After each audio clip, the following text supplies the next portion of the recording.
Corrosion is a galvanic process by which metals deteriorate through oxidation, usually but not always to their oxides.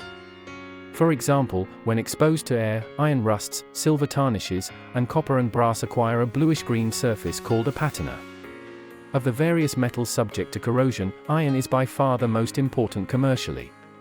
An estimated $100 billion per year is spent in the United States alone to replace iron-containing objects destroyed by corrosion. Consequently, the development of methods for protecting metal surfaces from corrosion constitutes a very active area of industrial research. In this section, we describe some of the chemical and electrochemical processes responsible for corrosion. We also examine the chemical basis for some common methods for preventing corrosion and treating corroded metals.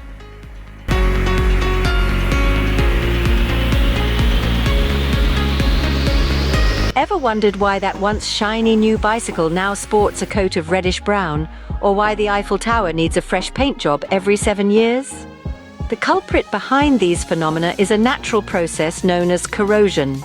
Today, we'll unravel the intriguing science of corrosion chemistry. Corrosion, at its core, is a process where materials, especially metals, deteriorate due to a reaction with their environment.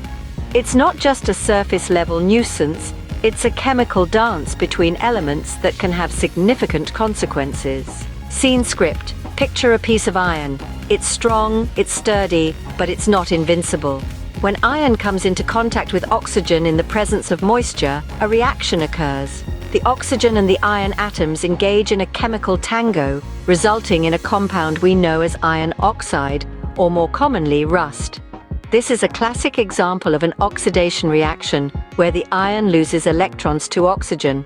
But the story doesn't end there.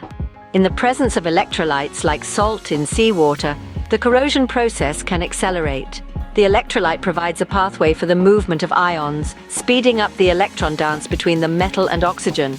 This is why you'll often see faster rusting on ships or vehicles in coastal areas. Corrosion isn't limited to iron, though. Copper, for instance, reacts with elements in the atmosphere to form a greenish layer known as patina. Unlike rust, patina actually serves as a protective layer, preventing further corrosion. And what about prevention? Well, one common method is galvanization, where a layer of zinc coats the metal. Zinc is more likely to lose electrons than iron, so it corrodes first, sacrificing itself to protect the iron beneath. A noble act indeed. To recap, corrosion is a natural process where metals deteriorate due to reactions with their environment. In particular, oxidation reactions play a crucial role, with the metal losing electrons to oxygen. The presence of electrolytes can speed up these reactions, while protective coatings like zinc in the case of galvanization can help mitigate corrosion. So the next time you see that rusty bicycle or the Eiffel Tower standing tall, remember, there's a whole world of chemistry playing out right before your eyes.